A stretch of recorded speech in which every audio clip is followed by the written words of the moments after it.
कैसे हैं आप? आई होप आप सब लोग अच्छे होंगे। तो आज का हमारा टॉपिक है न्यूटन्स लॉ ऑफ मोशन। कौन सा टॉपिक है? न्यूटन्स लॉ ऑफ मोशन,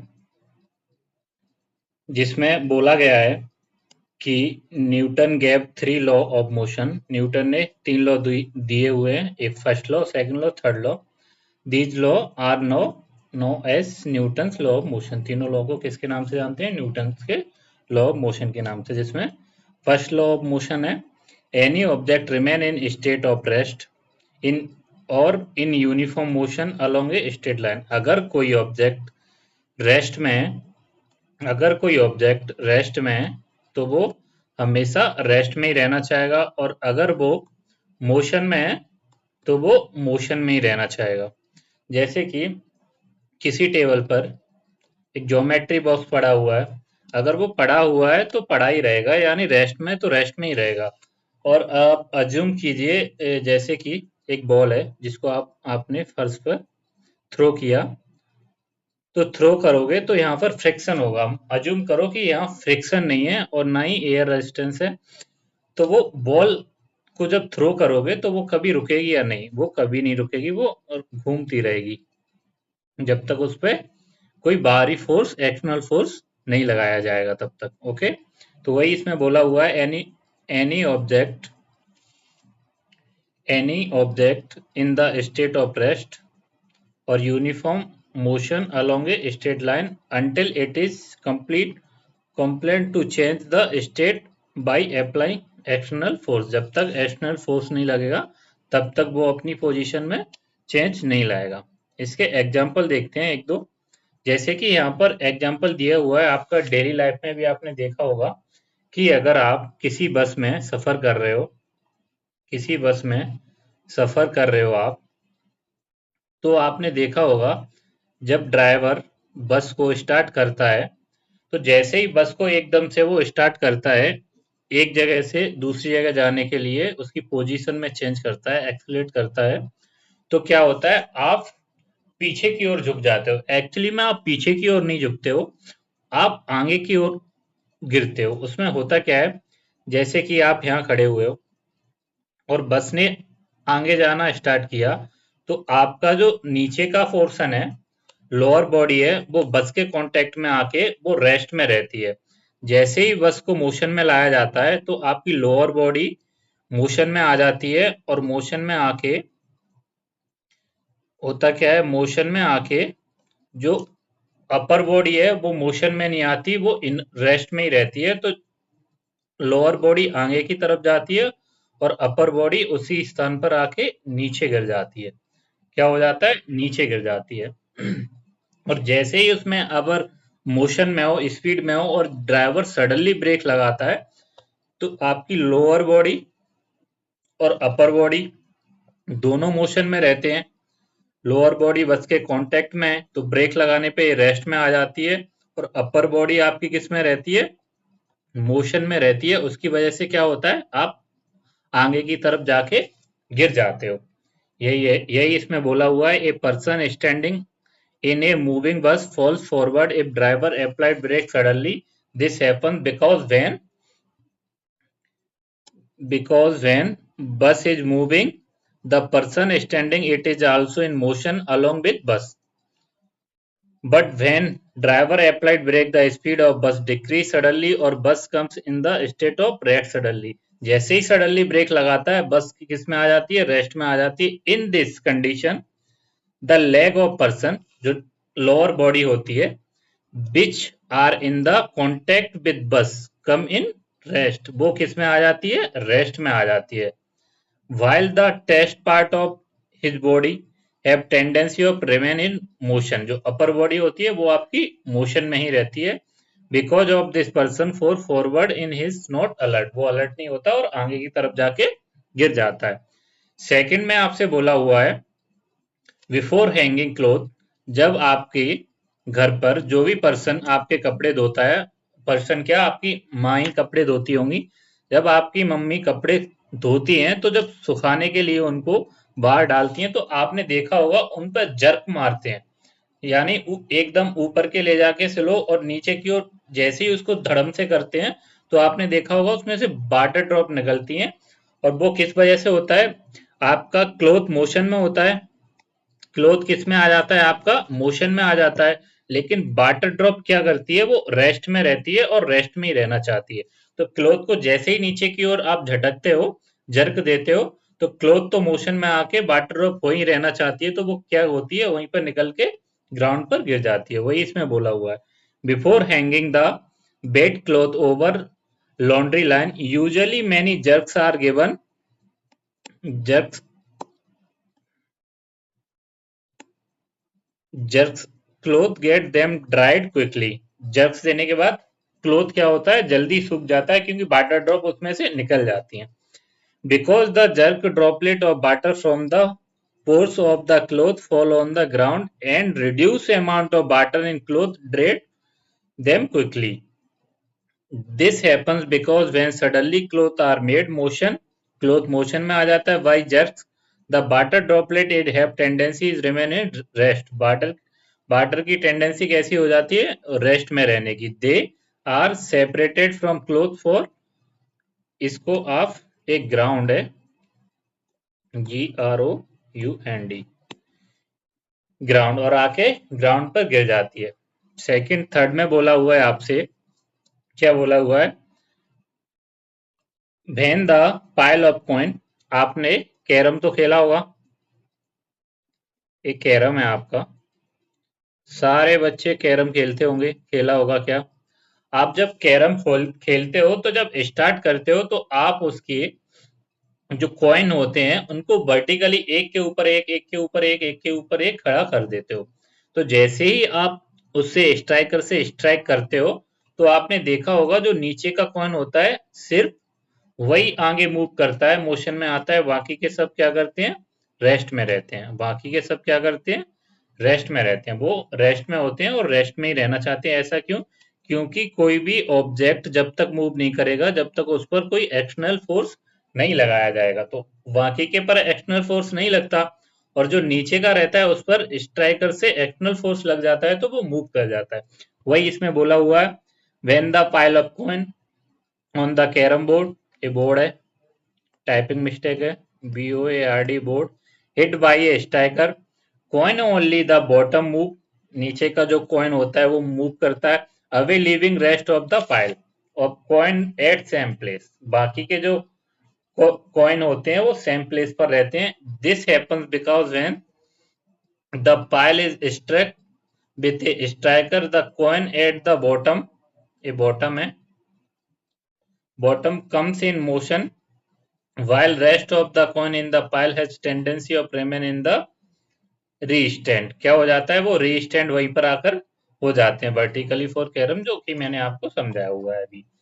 इसके आपको लाइफ में कई सारे एग्जाम्पल देखने को मिल जाएंगे, जैसे कि आपके जब आप ट्रेवल करते हो तो आपने कार में देखा होगा सीट बेल्ट दिए होते हैं। सीट बेल्ट भी इसी के यूज में आते हैं, क्योंकि जब ड्राइवर एकदम से ब्रेक लगाता है जैसे ही सडनली ब्रेक लगाता है तो वो जब कार रेस्ट में आती है तो आप आगे की तरफ मूव करते हो तो कोई चोट ना लगे, इंजरी ना हो, उससे बचने के लिए सीट बेल्ट का यूज किया जाता है।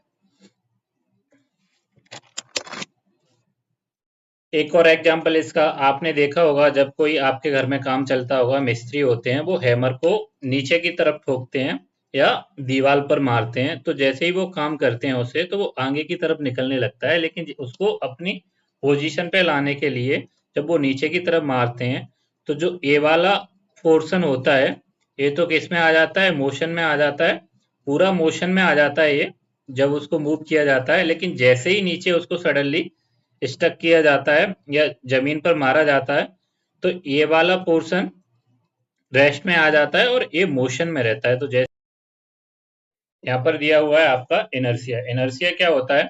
जैसे कि फर्स्ट लॉ वो मोशन लॉ होता है और ये एक प्रॉपर्टी होती है इनर्शिया। क्या होता है? A property of substance, a property of substance due to which is resist the change in state. State में क्या लाता है? चेंज लाता है। जैसे कि अगर कोई ऑब्जेक्ट रेस्ट में है तो वो हमेशा कैसा रहना चाहता है? रेस्ट में ही रहना चाहता है। तो वही इसमें बताया है इनर्शिया में। इनर्शिया होता है आपका इनर्शिया डायरेक्टली प्रोपोर्शनल होता है मास के। किसके प्रोपोर्शनल होता है? मास के डायरेक्टली प्रोपोर्शनल होता है। जितना ज्यादा मास होगा, जितना ज्यादा मास होगा, इनर्शिया भी उतना ही ज्यादा होगा। तो वही यहाँ पर दिया हुआ है, 5 rupees coin will have more inertia than 1 rupees coin. 1 रुपए के कॉइन से ज्यादा 5 रुपए के कॉइन में इनर्शिया ज्यादा होता है, क्योंकि उसका मास ज्यादा होता है। नीचे दिया हुआ है आपका सेकंड एग्जांपल, एक कैरी नहीं है, कार लिखा हुआ है। एक car will have more inertia than bike, क्योंकि कार का मास क्या होगा? ज्यादा होगा, और बाइक का मास क्या होगा? कम होगा। बाइक का क्या होगा? कम होगा। बाइक का मास कम होगा। आपको बस एक चीज याद रखनी है, इनर्शिया किसके डायरेक्टली प्रोपोर्शनल होता है? मास के डायरेक्टली प्रोपोर्शनल होता है। तो मास जितना ज्यादा होगा, इनर्शिया भी उतना ही ज्यादा होगा। आपके इसमें चैप्टर में एक क्वेश्चन भी होता है, उसमें पूछा जाता है कि 5 रुपी कॉइन का इनर्शिया ज्यादा है या 1 रुपए का। तो उसमें यही होता है कि 5 rupee coin will have more inertia than 1 rupee of coin. ऐसे ही बोला जाता है, एक ट्रक का इनर्शिया ज्यादा होगा या कार का, तो हमेशा ट्रक का। जिसका मास ज्यादा है हमेशा उसका इनर्शिया ज्यादा होगा। ओके। इनर्शिया के भी 3 टाइप होते हैं।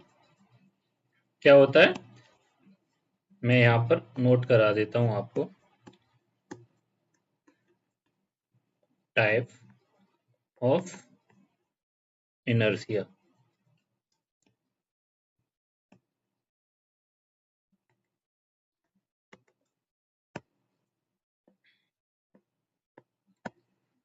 पहला होता है आपका इनर्शिया ऑफ रेस्ट। क्या होता है? Inertia of rest. एक्चुअली में इनर्शिया डायरेक्टली प्रोपोर्शनल होता है मास, इसी को बोला जाता है इनर्शिया ऑफ रेस्ट। सेकंड होता है आपका इनर्शिया ऑफ मोशन। क्या होता है? Inertia of motion. ये किस पे डिपेंड करता है? ये डिपेंड करता है, डिपेंड ऑन वेलोसिटी। किस पे डिपेंड करता है? वेलोसिटी पर। जितनी वेलोसिटी ज्यादा होगी, इनर्शिया ऑफ मोशन उतना ही ज्यादा होगा। थर्ड होता है आपका इनर्शिया ऑफ डायरेक्शन। क्या होता है? Inertia of direction. एक्चुअली में इसमें कुछ नहीं है, ये हमेशा स्ट्रेट लाइन में चलना चाहता है। जब भी आप इसकी डायरेक्शन चेंज करोगे तो आपको फोर्स लगाना पड़ेगा, और ये उसका विरोध करता है। तो यही होता है इनर्शिया ऑफ डायरेक्शन। ओके। अब आपको दिया हुआ है मोमेंटम। मोमेंटम क्या होता है? मोमेंटम होता है आपका, momentum is the power of motion of an object, the product of velocity and mass of an object is called momentum. किसको बोलते हैं? प्रोडक्ट की वेलोसिटी और मास को क्या बोलते हैं? मोमेंटम। एक्चुअली में जो पावर होती है, पावर ऑफ मोशन होता है, उसे ही बोलते हैं मोमेंटम। इसको आप ऐसे भी लिख सकते हो कि it is the product of mass and velocity of a body. Mathematically यही सही है, क्योंकि मोमेंटम का आपका फॉर्मूला होता है small p equal to m into v। Momentum को p से, स्मॉल p से डिनोट करते हैं। ये होता है आपका mathematically proof, p equal to m into v। तो यही बोला है, mass and velocity of a body क्या होता है आपका? मोमेंटम। मोमेंटम आपका क्या है? मोमेंटम आपका क्या करता है? Momentum is measure of inertia of motion. Inertia of motion को क्या करता है?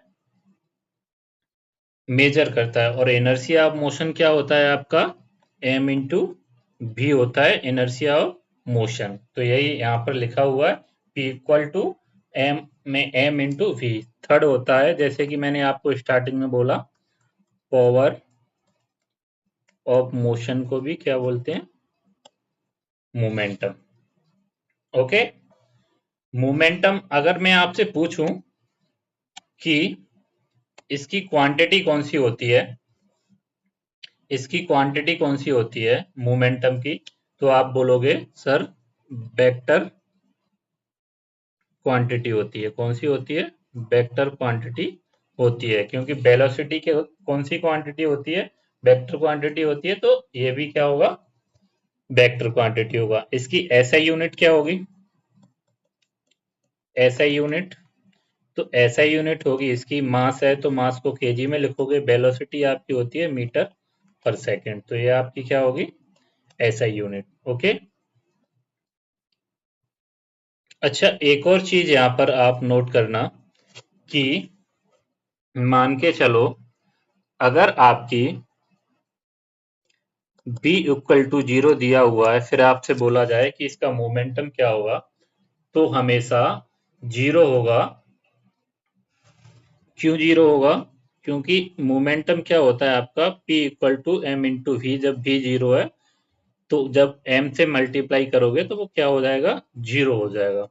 और हमेशा अगर आपका p 0 है, p इक्वल टू 0 आ रहा है, मोमेंटम आपका 0 आ रहा है, तो ऐसी कंडीशन में वेलोसिटी हमेशा क्या होगी, 0 होगी, क्योंकि मास कभी भी 0 नहीं होता। ओके, मास ने मास कांट बी 0, मास कभी भी क्या नहीं होता, 0 नहीं होता। यहाँ पर आपको क्वेश्चन दिया हुआ है,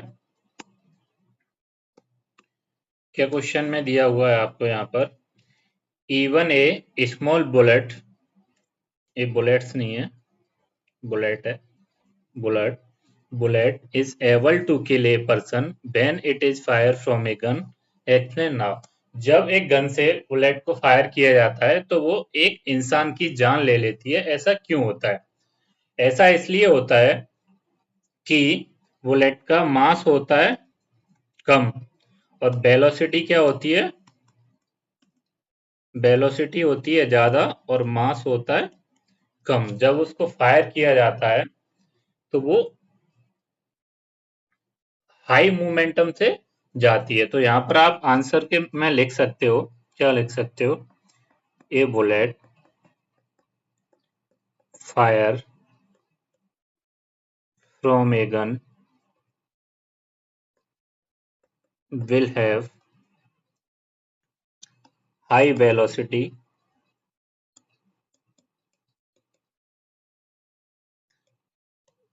due to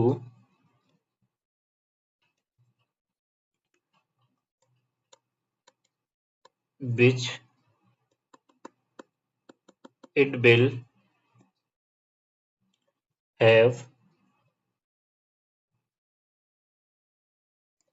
have very high momentum and it make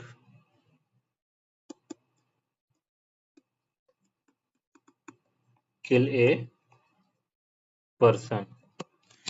क्यों पर्सन को किल कर देती है, क्योंकि उसके पास क्या होता है, वेरी हाई मोमेंटम, और एक इस वजह से होता है क्योंकि उसकी हाई वेलोसिटी होती है। ओके, अब सेकंड क्वेश्चन दिया हुआ है आपका, calculate the momentum of a bullet of mass 25 gram when it fire from a gun with velocity of 100 metre per second. आपको क्या क्या दिया हुआ है, मास दिया हुआ है और वेलोसिटी दी हुई है, आपको पी क्या फाइंड करना है।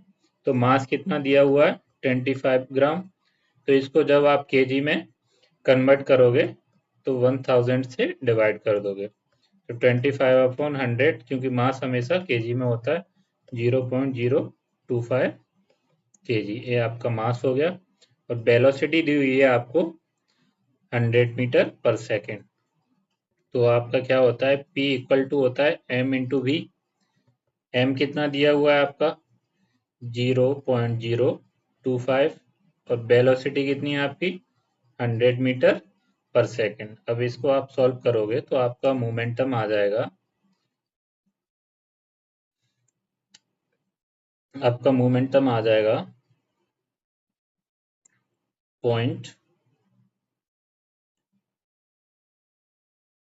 2.5 kg मीटर पर सेकेंड।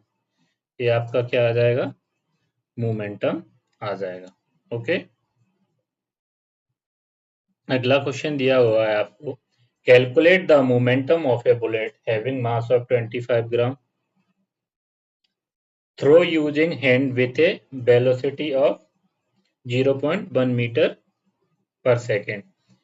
वो फायर किया था और इसमें क्या आपने हाथ से फेंका है जिसकी वेलोसिटी है 0.1 मीटर पर सेकेंड। इसमें भी आपको क्या निकालना है, मोमेंटम निकालना है। मास दिया हुआ है आपको 25 ग्राम, इसको उसमें कन्वर्ट करोगे केजी में तो 25 अपॉन 1000 तो 0.025 kg। ये आपका mass, velocity 0.1 metre per second, तो P equal to m into we.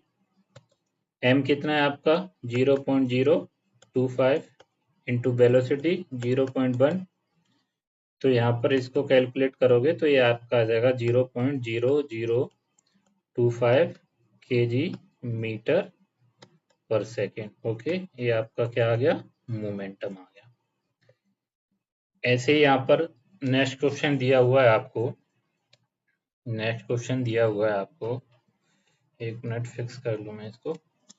Next question दिया हुआ है, mass of a good lorry goods lorry is 4000 kg and the mass of goods loaded on it is 20,000 kg if the lorry is moving with velocity of 2 meter per second, what will be its momentum। क्या दिया हुआ है यहाँ पर, lorry का मास दिया हुआ है और उसको गुड्स से लोड करने के बाद मास दिया हुआ है और आपको निकालना क्या है, यहाँ पर मोमेंटम निकालना है। तो यहाँ पर सबसे पहले लिखोगे आप मास ऑफ लॉरी कितना है 4000 kg और एक क्या दिया हुआ है, मास ऑफ गुड्स का कितना है 20,000 kg। तो टोटल मास कितना हो जाएगा, टोटल मास हो जाएगा आपका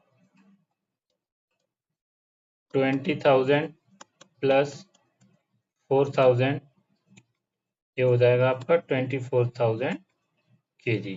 ओके, वेलोसिटी आपकी दी हुई है 2 मीटर पर सेकेंड, इसको सॉल्व करोगे एम भी, एम आपका कितना 24,000 kg इंटू 2 वेलोसिटी, तो ये आपका हो जाएगा 48,000 kg मीटर पर सेकेंड। ये आपका क्या आ गया, मोमेंटम आ गया। ओके, ऐसे ही अगला क्वेश्चन दिया हुआ है यहाँ पर, calculate the velocity of A missile.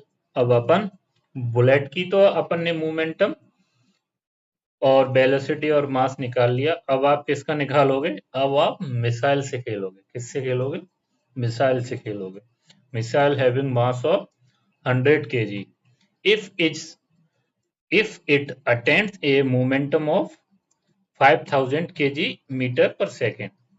आपको इसमें वेलोसिटी निकालनी है, मोमेंटम दिया हुआ है और मास दिया हुआ है। बहुत इजी है, कुछ नहीं करना, आपको फॉर्मूला पता ही है, वैल्यू पुट करना है, कैलकुलेट करना है, आपकी वेलोसिटी निकल कर आ जाएगी।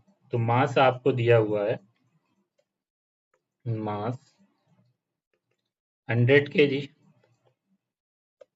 मोमेंटम कितना है 5000 kg मीटर पर सेकेंड।